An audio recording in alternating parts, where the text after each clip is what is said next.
ai vậy chú ar tui in na kan siama hei fit thum dan vela kan da hei hi a thlenga hi neta kan cha ti chun level pipe lian deuh kan leya hei ti hian kan vua ni hei hi tui om lo chen he tin a pir chho dewa tuian kha khan tuian om khanin a kwa a hniam thla a ti chuan a hniam thla kan he lai a hnuai a hianin hetian spring an da he lai a hianin spring a oma hemi spring mang hian tui om khan a englo chowa ti chuanin tui ho thlang na kha in block a liam pur lovin om thei ani hian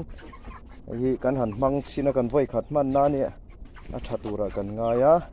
hei heng hi ar ho ani sal an thei ve tep to a